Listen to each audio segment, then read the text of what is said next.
चाहिए, क्योंकि ये दो दिशाओं का मिलन दर्शाता है। और धर्म ये अपने आप में ऐसा टर्म है कि मैं तो कहूँगा ये बहुत ही खतरनाक शब्द है धर्म, क्योंकि जब से हमारी सभ्यता संस्कृति शुरू हुई है तब से आज तक जितनी लड़ाइयाँ चली हैं और वर्तमान में चल रही हैं, हम आप देश से अलग नहीं हैं। वर्तमान समय में भी कुछ परिदृश्य ऐसा ही है। तो धर्म के नाम पर जितनी लड़ाइयाँ हुई हैं और धर्म के नाम पर जितना रक्त बहा है, उतना शायद किसी विषय को लेकर नहीं हुआ होगा।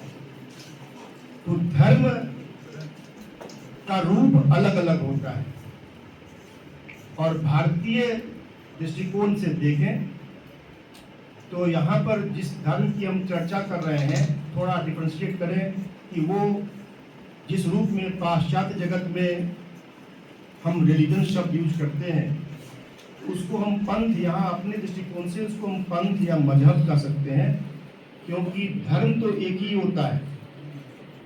और धर्म के बारे में जो वैदिक परंपरा में कहा गया है कि आहार निद्रा भय मैथुनम च समानम एतत् पशुभिः नराणाम धर्मो ही तेषाम अधिको विशेषो धर्मेण हीना पशुभिः समाना। मतलब ये धर्म ही ऐसा डिफरेंशिया है जो आपको और हमको पशुओं से अलग करता है, क्योंकि बाकी जो चार क्रियाएं हैं, आहार निद्रा, भोजन हम भी करते हैं, पशु भी करते हैं, सोते हम भी हैं, पशु भी सोते हैं, भय हम में भी है, पशु में भी है, और यौन इच्छा, यौन संबंध हम भी बनाते हैं, पशु भी बनाते हैं। अंतर इतना है कि हम धर्म, हमारे अंदर धर्म की भावना है और इसीलिए हम मानव हैं, और उस तरफ धर्म की भावना नहीं है, इसीलिए वो पशु है। लेकिन ये तय करना मुश्किल होगा कि उस तरफ या इस तरफ दोनों में कौन सुसंस्कृत है, क्योंकि जो पशु हैं उनका भी एक धर्म, अगर यूं धर्म को माने, क्योंकि आपके होने के लिए जो क्रियाएं अपेक्षित हैं, धर्म का मूल रूप वही होता है। इसलिए ये जो माइक है, इस माइक का भी एक धर्म है, और ये जो बोल रहा है इसका भी एक धर्म है, और जो सुन रहे हैं उनका भी एक धर्म है। तो आप हर पल देखें, आपका विचार बदलता है, धर्म का स्वरूप बदलता है। लेकिन इसके बावजूद भी, जैसे जैन दर्शन में कहा गया है कि उत्पाद व्यय द्रव्यम सत्यम, उसी प्रकार से धर्म का एक सतत रहने वाला आधारभूत जो उसका अर्थ होता है, ये है कि आपके होने के कारण जो आपसे अपेक्षित है वो धर्म है, और इसके अतिरिक्त और भी जो क्रियाएं अलग अलग रूपों में हम करते आते हैं वो भी धर्म है। और चूंकि भारतीय यहाँ जो संस्कृति पनपी है, जिस समाज में हम लोग रह के आए हैं, उस समाज की विशेषता है कि हमने कभी जगत को बांट कर देखा नहीं, क्योंकि ये तो भावना बहुत शुरू से है कि सिया राम में सब जग जानी, करो प्रणाम जोर जुपानी। ये तो बहुत, गीता में कृष्ण क्या कहते हैं, यो माम पश्यते सर्वत्र सर्वम च मयि पश्यति तस्याम न प्रणश्यामि स च मे न प्रणश्यति। मतलब यहां बांटने की जो एक प्रवृत्ति होती है वो शुरू से रही नहीं है। इसलिए धर्म जो है ना, रूप अलग अलग होता है। अब धर्म का जैसे कॉन्टेक्चुअल मीनिंग भी है।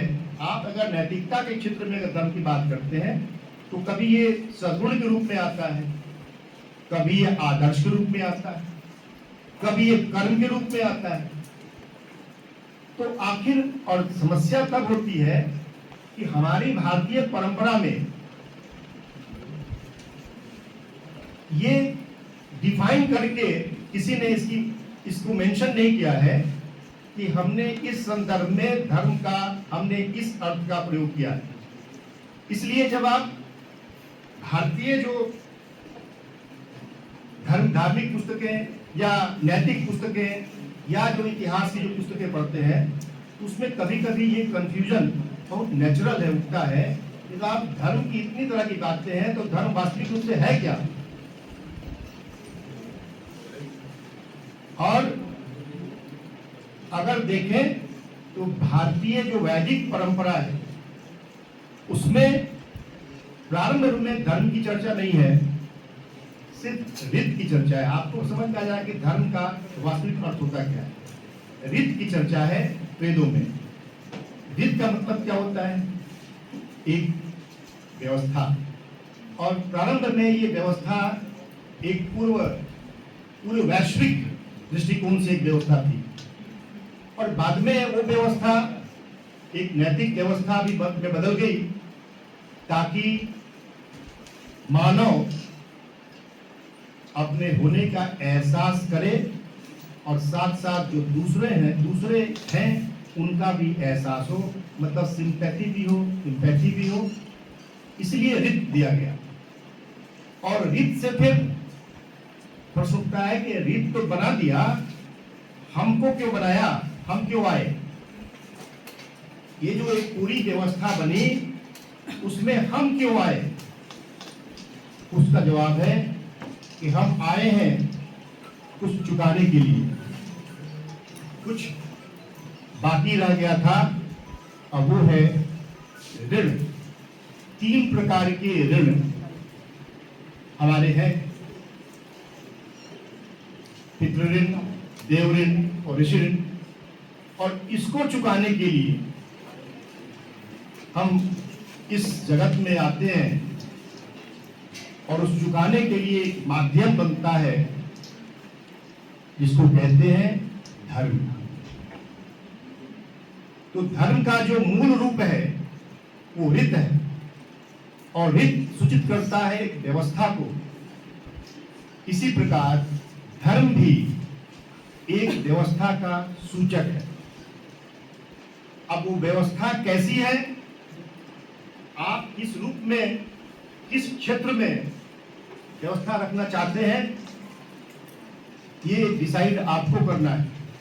लेकिन जिस भी क्षेत्र में आप कोई व्यवस्था कायम करना चाहते हैं उस क्षेत्र के अनुरूप जो नियम, परिनियम, अधिनियम जो कहले वो होंगे, वो उस क्षेत्र के लिए धर्म कहलाएंगे। और इसी तरह से जो ऋण है उनको चुकाने के लिए धर्म बनाया गया और धर्म के भी 2 रूप किए गए। एक कहा गया कि ये साधारण धर्म है और एक है विशेष धर्म। विशेष धर्म है जो 2 प्रकार के, जो वर्ण पर आधारित चतुर्वर्ण जो हैं उनके अनुरूप जो कर्तव्य, यहाँ पर कर्तव्य कहे हमको कहना होगा कि जो कर्तव्य है प्रतिष्ठित किए गए। तो वो बच्चे बैठे हैं यूजी के सेमेस्टर 1, 2, 3 के, 4 के, कि ये जो धर्म हो गया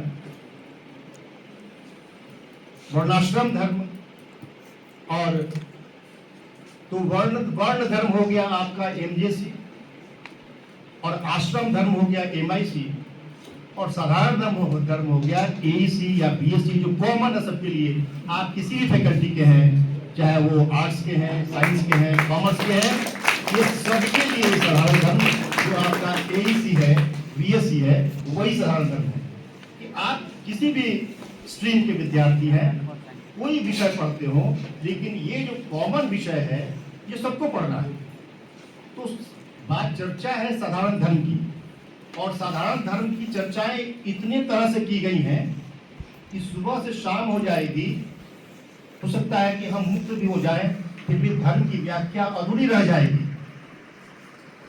क्योंकि जितने प्रकार से हर धर्म, जैसे मान लीजिए कि अब एक कुछ श्लोक आपको कि जैसे जैमिनी ने कहा कि 14 लक्षणों अर्थो धर्म, वेद के जो इंजंक्शन है, जो भी उसके आदेश है, उसको पूरा करना ही धर्म है। एक तरफ ये कहता है, वैशेषिक कहता है ये तो अभ्युदय निश्चय सिद्धि स धर्म, और धर्मेण धारती प्रजा। तो धर्म इस तरह की व्याख्याएं की गई है। और फिर धर्मो रक्षति रक्षिता देवी है।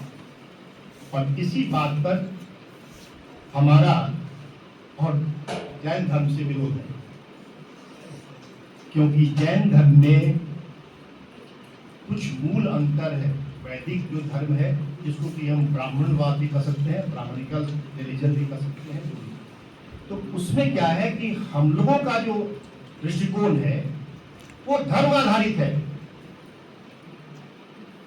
पुरुषार्थ की बात कर ले तो पुरुषार्थ में सबसे नीचे आधार में धर्म को रखा जाता है, और सबसे ऊपर में मोक्ष को, और बीच में अर्थ और काम को सैंडविच बना दिया।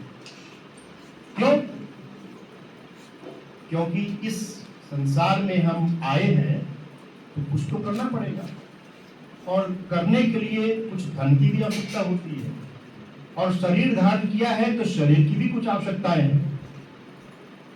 ऐसा लोगों ने एक निगेटिव अफवाह फैला दिया है कि भारतीय दर्शन तो आपके सारे मनोभावों को कुचल देने का आदेश देता है।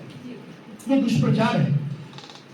जब पुरुषार्थ में आपको कामनाएं की बात हो रही है, अर्थ की बात हो रही है, तो आपके जो भौतिक सांसारिक आवश्यकताएं हैं उसको समाप्त करने की बात कहां से आती है? लेकिन एक राइडर लगा हुआ है, एक कंडीशन है कि आप जो भी अर्थ का उपार्जन करें, या जो भी आपके अंदर मनुष्य होने के नाते जो कामनाएं हैं, उन कामनाओं को पूर्ण कैसे करेंगे, इसके लिए आपको हमेशा बार बार धर्म की तरफ देखना पड़ेगा।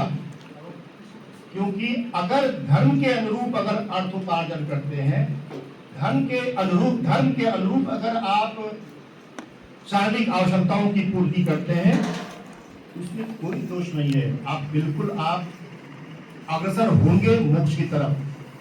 क्योंकि अगर ऐसा होता तो फिर ये आश्रम में गृहस्थाश्रम नहीं बनाया जाता, और गृहस्थाश्रम का नंबर 2 होता है, और यही आर्लिंगर, यही एक कील है जहां से दोनों चलता है। इधर ब्रह्मचर्य आश्रम भी है और उधर वानप्रस्थ संन्यास भी है। अगर गृहस्थ न रहे तो इस सब की सत्ता ही समाप्त हो जाए। इसलिए, और जब आप अगर ब्रह्मचर्य आश्रम में रहते हैं तो वहां पर पारिवारिक जीवन जीने के लिए जिन आवश्यकताओं को आप महसूस करते हैं और उनकी पूर्ति करने के आप प्रयास करते हैं, जाहिर है कि उस तरह के कार्य जो होंगे वो सन्यासी नहीं करेंगे। तो ऐसा थोड़ी है कि सन्यासी वो अगर उसने हवा लपेट लिया, या कोई अगर श्वेत वस्त्र धारण कर लिया, या कोई वस्त्र उतार दिया और वही मोक्ष का भागी हो गया, ऐसा तो नहीं है। हमारे जो परंपरा रही है वो कभी नहीं कहती है एक सामान्य व्यक्ति जीवन के चरम लक्ष्य को नहीं पा सकता है, जीवन के चरम आदर्श को नहीं प्राप्त कर सकता है। लेकिन अब बात आती है कि अगर धर्म है तो धर्म की हानि कैसे होगी?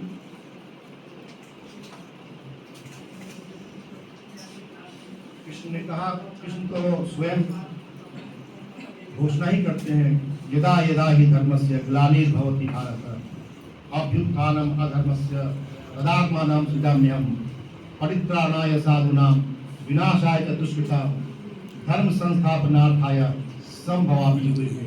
धर्म संस्था यदा यदा ही धर्म से ग्लानिर्भवति और धर्म संस्थापनार्थाय, अगर सब रीत से ही गाइडेड है, धर्म की बात चलती है, तो फिर अधर्म कहां से आ गया?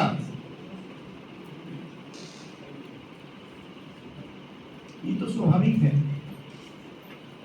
धर्म और अधर्म एक ही सिक्के के दो पहलू हैं। कहीं अगर कहीं रोशनी होती है तो कहीं अंधकार भी होता है। और अगर ये संसार, अगर आप मानते हैं कि ईश्वर की सृष्टि है, तो ईश्वर स्वरूप नहीं है, ये पूर्णता इसको प्राप्त नहीं है। क्योंकि अगर यूं कहें कि ये माया नगरी है और इसमें इसका रूप वही रहता है, ये आप पर निर्भर करता है कि आप इसके सौंदर्य पर फिदा हो जाते हैं कि इसकी असली औकात दिखा देते हैं। क्योंकि माया तो वही है। सभी इस माया नगरी में जो नाना रूपात्मक जगत है, मैं बार बार एक उदाहरण देता हूं कि लोग कपड़ों से दूसरे को आंकते हैं। अरे कपड़े हैं, कपड़े क्या, अगर 10,000 के कपड़े पहनते हो और अगर किसी के पास 10 रुपए के कपड़े हैं, हकीकत यही है कि कपड़े के अंदर सब नंगे हैं और उस नंगेपन को ढकने के लिए तरह तरह के हम प्रयास करते हैं। इसलिए ये जो अधर्म की बात होती है, एक प्रवृत्ति हमारे में है। क्योंकि हम जो जन्म लेते हैं संसार में, तो एक प्रवृत्ति होती है कि एक ही व्यक्तित्व में दो प्रकार की प्रवृत्तियां दिखाई देती हैं। तो जब जब आधार्मिक प्रवृत्तियां, और जब आप सांख्य की बात करोगे तो उसमें आपको गुण की बात होती है कि जब गुण की, अगर तमोगुण की वृद्धि हो जाएगी, वो प्रीडोमिनेट अगर हो जाएगा, तब वो अधर्म की तरफ आपको ले जाता है। और इसलिए, और अधर्म से ये जगत नहीं, जब तीनों लोग अगर प्रभावित होते हैं, तभी कृष्ण कहते हैं संभवामि युगे युगे। जब जब ऐसी घटना होगी कि जब तीनों लोग प्रभावित हो जाएंगे, तो उसमें फिर अव्यवस्थित को व्यवस्थित करने के लिए मुझे जन्म लेना पड़ेगा। तो 10 तरह के साधारण धर्म बताए हैं। अब आपको जज करना है कि इसमें से कौन सा धर्म अगर छोड़ दें तो जीवन का रूप क्या होगा। जैसे उसमें मनु के द्वारा, ऐसे तो अलग अलग ढंग से बहुत तरह धर्म की व्याख्या आप अगर पढ़ेंगे तो पढ़ते पढ़ते मुक्ति की अवस्था में आ जाएंगे। लेकिन फिर भी धर्म को समझना थोड़ा बहुत दुर्लभ है। सरलता के लिए आपके सामने मैं मनुस्मृति में जो वर्णन किया है धर्म का, साधारण धर्म है, वो पहला धर्म कहते हैं धृति, सम, दम, अस्तेय, शौच, इंद्रिय निग्रह, घी, विद्या, सत्य, अक्रोध। ये 10। अब इसमें से देखिए, ये 10 जो है ना, इसमें कुछ पॉजिटिव भी है, कुछ निगेटिव भी है। किसी चीज के करने के लिए कहा गया है, किसी चीज को, जैसे मान लीजिए शौच ले लें। शौच का मतलब होता है शुद्ध। ये छोटा सा मतलब लंबा भी हो जाएगा, भैया आपको टाइम कम मिलेगा, इसलिए मैं कहता हूँ नहीं, हम कहते हैं आप तो एक उदाहरण जैसे शौच ले लें। शौच एक ऐसा पद है, एक ऐसी आवश्यकता है जो सब में समान है। किसी भी धर्म में ले लें, वो जैन धर्म हो, बौद्ध धर्म हो, हिंदू धर्म हो, सिख हो, ईसाई, जहां भी ले लें, ये शौच यूनिवर्सल है। क्योंकि कौन सा ऐसा धर्म कहेगा कि आपको अपने प्रिय से मिलन करना है यहाँ संसार में तो किसी प्रिय से मिलना है तो बहुत तैयार होकर जाता है परफ्यूम लगा के, और जब उस प्रिया से मिलना है तो वहाँ जाने के लिए कैसे जाएंगे? तो जाहिर है कि शुद्ध होके जाएंगे, स्नान ध्यान करके। जो गंदगी है उसको मिटा के जाना है। और गंदगी सिर्फ वो शारीरिक गंदगी नहीं है जो सुबह शाम करते हैं। हमारे अंदर में बहुत सी मानसिक गंदगियां हैं जिस पर हम कभी ध्यान नहीं देते हैं। उस कचरे को क्या करेंगे, कहां डंप करेंगे?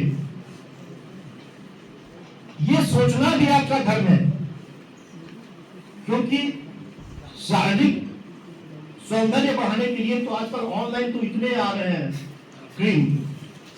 ये सनस्क्रीन है, सनस्क्रीन भी 10 तरह का है आइटम, 200 का भी है और 2000 का भी है। लेकिन ये इनर जो हमारा है इसको साफ करने के लिए आज तक कोई पैदा नहीं हुआ जो बना दे साबुन और वॉशिंग पाउडर।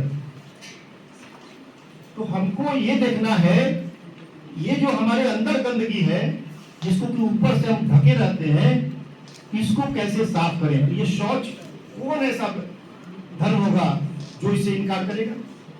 अगर इनकार करता है माने उसको अपने प्रेमी से प्रेम नहीं है, वो सिर्फ भोग कर रहा है, सिचुएशनल है, कमिटमेंट नहीं है। आजकल तो बहुत चल रहा है ना। तो जहां तक धर्म की बात आती है तो वैदिक परंपरा में जो धर्म है उसमें आप देखेंगे कि मेजॉरिटी ऑफ, ऐसा नहीं है, मैं अपवाद सब जगह है, वो लोग अक्रियावादी हैं। मतलब उनका कहना है कि थप्पड़ मैंने नहीं मारा, मेरे हाथ ने मार दिया, इसलिए दोष हमारा नहीं। दोष अगर है तो भगवान से पूछो, क्योंकि उसने कहा है कि निष्काम कर्म करो। कोई अगर मन में अगर कोई किसी तरह की भावना नहीं है और वो काम कर दो तो मैं देख लूंगा। तो किसी को थप्पड़ लगा देगा कि भाई वो है ही, वो देख लेगा, क्योंकि हाथ तो थप्पड़ तो हाथ ने मारा है। तो उसको भी अगर 2 थप्पड़ लगा कहा कि साहब सॉरी मैंने तो कुछ किया नहीं, तो इस तरह की बातें थी। लेकिन जैन दर्शन जो है या जैन धर्म क्रियावादी अपने कहता है, कहता नहीं जो जैसा करोगे वैसा फल मिलेगा। अगर इसको नहीं स्वीकार करोगे तो फिर ये जीवन की जो समस्याएं हैं, एक श्रृंखला है, उसकी व्याख्या संभव नहीं है। और मैंने कहा कि हिंदू खासतौर पर जो वैदिक धर्म है उनका मूल आधार है धर्म, और जैन धर्म का मूल आधार अहिंसा है।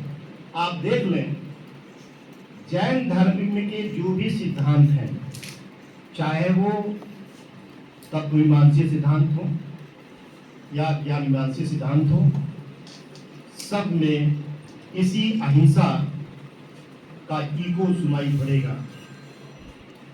आप अनेकांतवाद कह लें, स्यादवाद कह लें, ये सारे जो है ना उसी अहिंसात्मक जो प्रवृत्ति है, मूल है अहिंसा, उसी अहिंसा के ये ईको करते हैं। और उस अहिंसा को अक्षुण्ण रखने के लिए जैन धर्म बहुत आगे तक जाता है। और वो ये भी कहता है कि अरे वैदिक धर्म के मानने वालों, तुम लोग कहते हो कि धर्म का पालन करें, हमें मोक्ष मिले न मिले कोई फर्क नहीं पड़ता। और धर्म का पालन करने के समय मतलब होता है कुछ न कुछ कर्म करना चाहिए।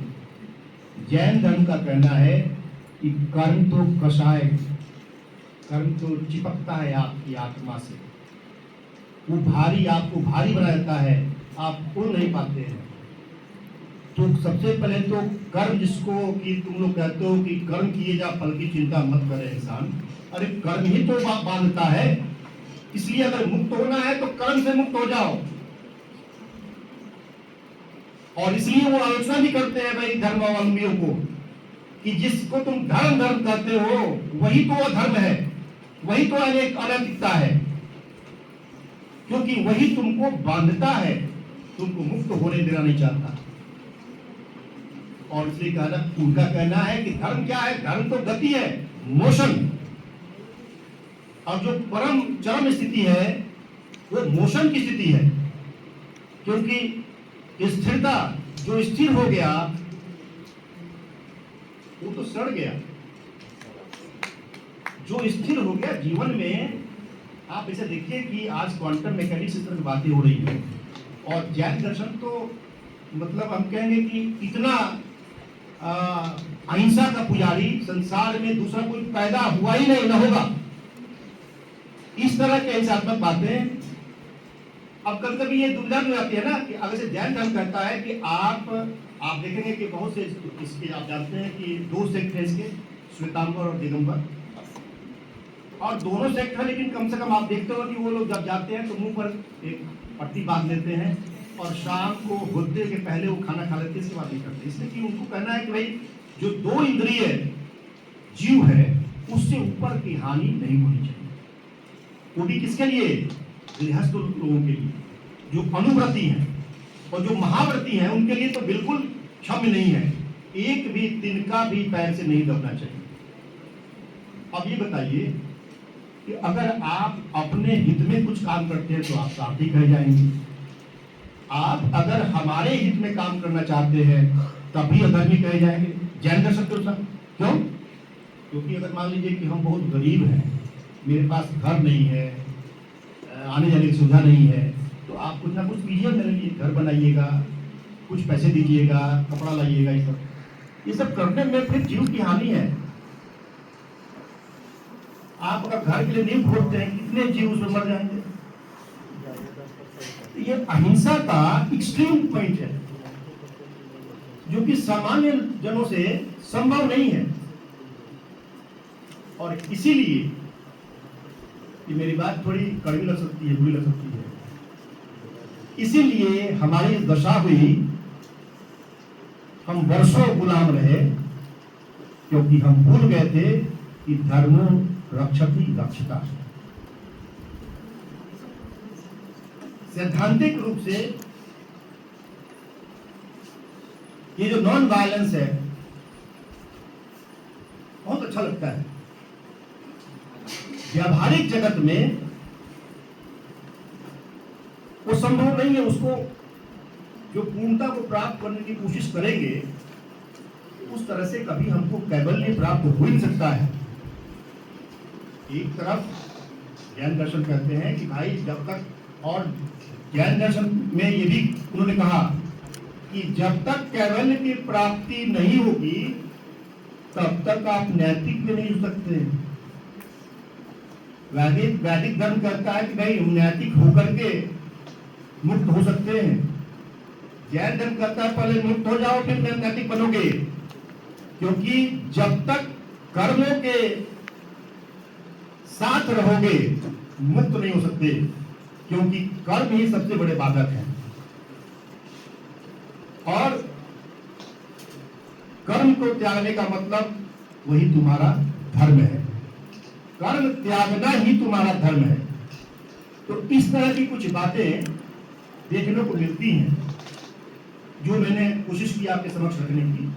और सामान्य जो बातें हैं जैन दर्शन के बाद, जैन जो धर्म में जो बातें कही जाती हैं कि साहब एक जो जीव है जिसको मुक्त होना है तो इसके लिए आपको वो त्रिरत्न का सहारा लेना पड़ेगा। और त्रिरत्न आप जानते हैं कि सम्यक ज्ञान, सम्यक दर्शन, सम्यक चरित्र, और इन तीनों में सम्यक चरित्र को सबसे महत्वपूर्ण माना, क्योंकि सम्यक चरित्र पर ही आधारित है सम्यक दर्शन और सम्यक ज्ञान। और सम्यक चरित्र के लिए कई तरह के धर्म बताए गए हैं। जैसे जैन के अनुसार भी कुछ ऐसी बात नहीं है, जैसे हिंदू धर्म में या वैदिक धर्म में अनेक तरह के धर्म की चर्चा हुई है। जैन धर्म के अंतर्गत भी अलग अलग खंडों में, जैसे मान लीजिए कि जब जैसी आवश्यकता हुई, जैसे महावीर के पहले, महावीर के 24वें तीर्थंकर, उनके पहले तक चतुर्व्रत, ये था ना चतुर्व्रत, महावीर के पहले चतुर्व्रत था। महावीर ने ब्रह्मचर्य जोड़ दिया तो एक पंच महाव्रत हो गया। उसी प्रकार से अलग अलग कॉन्टेक्चुअल होकर के अलग अलग कालखंडों में जो जो नए नए जैन दार्शनिक आए, जैन मुनि आए, तो उन्होंने भी धर्म के कुछ रूपरेखा रखी, जिसमें सत्य, क्षमा, शौच, तप, संयम, त्याग, विरक्ति, मार्दव, सरलता और ब्रह्मचर्य, तो ये समान है। इसमें आप देखेंगे कि जो भी ये धर्म की गिनती हम करते हैं तो कहीं ना कहीं कुछ चीजें कॉमन निकल के आएंगी, चाहे वो जैन धर्म हो, चाहे वो बौद्ध धर्म हो। अब पंच महाव्रत में जो पंचशील है वही पंच महाव्रत है, जो यम है वही पंच महाव्रत है। ये क्या सिद्ध करता है कि हमारी और आपकी कुछ मूलभूत अवस्थाएं होती हैं, शारीरिक और मानसिक, वो हर युग में, हर काल में एक ही रहती है। समय बदलता है, लेकिन जो मौलिक आवश्यकताएं हैं, जो मानव होने का या मानव का जो मूल स्वरूप है, वो थोड़ी बदल सकता है।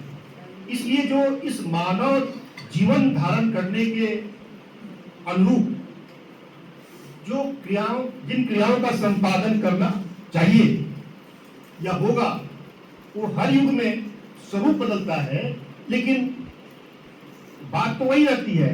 इसलिए आप अगर कंपैरेटिवली देखें तो चाहे वो वैदिक धर्म में जो साधारण धर्म देखें, जैन धर्म का पंच महाव्रत देख लें, पंच महाव्रत, और उसके बाद से आप योगा में, सांख्य योग में देख लीजिए जो यम है,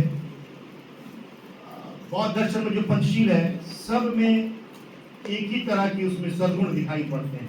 ये इसको हम सद्गुण नहीं कर सकते हैं, ये जीवन में उतारना अनिवार्य है, तभी आप जीवन को आदर्श उन्मुखी बना सकते हैं। तो जैन धर्म की महत्ता इस बात में है कि उसने मुक्ति के मार्ग को, मतलब जो राजपथ था, उसको लोकपथ में बदल दिया। ये जैन धर्म की बहुत बड़ी उपलब्धि है भारतीय संस्कृति, भारतीय समाज को, क्योंकि उनके पहले ये अलग बात है कि कोई भी दर्शन, कोई भी दृष्टिकोण वैक्यूम में पैदा नहीं होता है। हर दार्शनिक, हर लेखक, हर कवि अपने देश काल की उपज होता है। तो जैन दर्शन भी इसी संस्कृति की उपज है। तो बिल्कुल ये तो स्वाभाविक है कि जो बातें पहले से चली आ रही हैं उनका तो प्रभाव पड़ेगा ही ना। आखिर कोई दार्शनिक या कोई नेता, कुछ भी जिसको कि एक नई पहचान मिलती है, कैसे मिलती है?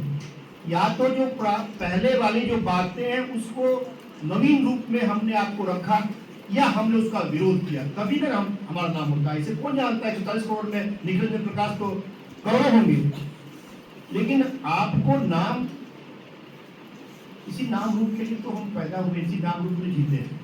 तो थोड़ा अगर नाम भी अगर होता है तो जब तक ये दो तरह की क्रियाएं नहीं करेंगे, आपका नाम कोई नहीं जानेगा। तो जैन धर्म में भी 24 तीर्थंकरों का एक श्रृंखला रही, और अंतिम थे महावीर। इसके पहले लोग कहते हैं कि ऋषभ देव पहले थे, बीच के पता नहीं कौन कौन थे, और पार्श्वनाथ थे, 23वें थे, 24वां के बाद 25वां क्यों नहीं? ये सब समय की मांग थी। सिखों में क्या होगा? 10 ही गुरु क्यों, 11 क्यों नहीं? ये सब, ये प्रश्न करना ही फजूल है, क्योंकि धर्म के क्षेत्र में बहुत प्रश्न आप करेंगे और उसका जवाब देने का वो प्रयास करता रहेगा, तो धर्म का चोला उतार करके दर्शन का चोला पहन लेगा। इसलिए धर्म के क्षेत्र में बहुत तर्क वितर्क करने का कोई सुख वहां रहता नहीं है इसको। तो लेकिन एक हम मानेंगे, जैन दर्शन, जैन धर्म की एक बहुत बड़ी उपलब्धि है कि उसने मुक्ति का जो राजपथ हुआ करता था उसको जनपथ में बदल दिया, और कहा कि जो भी व्यक्ति इस राह से गुजरेगा वो सभी अनंत चतुष्टय से युक्त होगा। उसमें किसी वर्ण के भेद करने की आवश्यकता नहीं है, किसी आश्रम की आवश्यकता नहीं है। तो इतना तो हमको क्रेडिट देना पड़ेगा।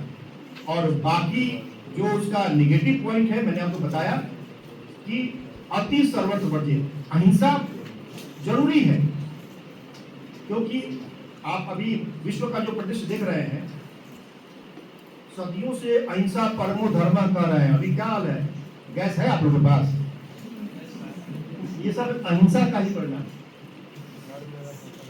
इसलिए कहा गया, भारत की विशेषता रही है कि यहाँ हर परिस्थिति से जूझने के लिए आपको मंत्र दिए गए हैं। इसलिए कहा कि धर्मो रक्षति रक्षिता। आप रक्षित रहेंगे तभी धर्म की रक्षा कर सकते हैं।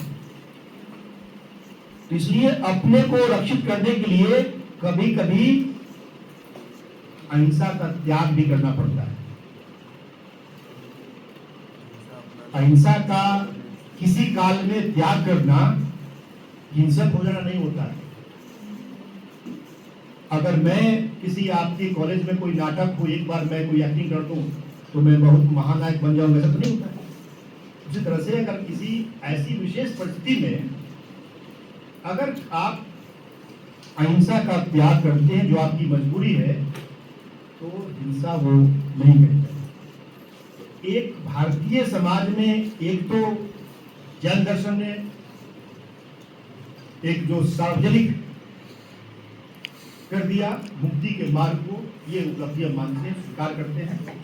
और जो पंच महाव्रत में जो भी सत्य अहिंसा, अब उतना डिटेल में फिर बहुत समय लग जाएगा, इस डिटेल में जाने की जरूरत नहीं है। वो पंच महाव्रत आप सब जानते हैं। जो मुख्य चीज मैं चाहता था कि जो मुख्य बातें हैं जिस पर सामान्य हम लोग कभी चर्चा नहीं करते हैं, वो चर्चा हो जाए। लेकिन हमारे सब उसके बाद 6वीं शताब्दी ईस्वी पूर्व के बाद भी तो समाज, इसके बाद जो समाज का रूप हुआ, ये ठीक है कि बौद्ध धर्म और जैन धर्म की वजह से जो कलुषताएं, जो कुरीतियां भारतीय समाज के वैदिक धर्म में आ गई थी, तो उन पर कुछ अंकुश अवश्य लगा। पूर्णतः समाप्त नहीं हुआ, लेकिन अंकुश अवश्य लगा। लेकिन उसके प्रभाव में आने से एक समाज में जब आप बिल्कुल अहिंसक आपकी मनोवृत्ति हो जाती है, तो ये कहने की बात है कि अहिंसा एक निगेटिव नहीं है। अहिंसा का उसका पॉजिटिव है कि प्रेम। लेकिन जब आप खाली अहिंसा की हमसे कोई हिंसा नहीं हो जाए, आप रास्ते चलते हैं तो प्रेम की वजह से चीटी पर पैर नहीं रखते हैं, बल्कि ये मन होता है कहीं हमसे अपराध ना हो जाए। तो ये अपराध की भावना प्रबल है, और अपराध की भावना सबसे ज्यादा प्रबल है क्रिश्चियनिटी में, क्योंकि वो कहता है कि we are the original sinner, हम लोग तो पापी हैं और इस पाप से मुक्ति पानी। लेकिन भारतीय वैदिक जो धर्म कहता है कि हम ब्रह्मास्मि, अरे जो मैं हूं वही वो है। इसलिए मुख्य बात यही है कि अगर तुलनात्मक अध्ययन करेंगे आप आगे भी, मैं इसे कह रहा हूं कि आप भी कोशिश करेंगे, क्योंकि ये एक दिन की बात नहीं है। क्योंकि वो संक्षिप्त करने का मैं पहले से कर रहा था कि ये विषय छोटा नहीं है, बहुत विषय है, और ज़्यादा विषय व्याख्या आप सुनेंगे। आज तक मेरी जो बात समाप्त मुझे करनी है यही कि धर्म के जो विभिन्न रूप हैं, जब तक उसको आप समझेंगे नहीं, तब तक धर्म की बातें करने और धर्म के पक्ष विपक्ष में बोलने का आपका कोई अधिकार नहीं बनता है। और इसी वजह से आज पूरे समाज में जो विद्वेष फैला हुआ है उसकी वजह यही है। इसलिए मेरी आपसे प्रार्थना है कि धर्म के बारे में बोलने से पहले, धर्म कोई भी हो, पहले धर्म क्या है इसको जरूर समझ लें। धन्यवाद।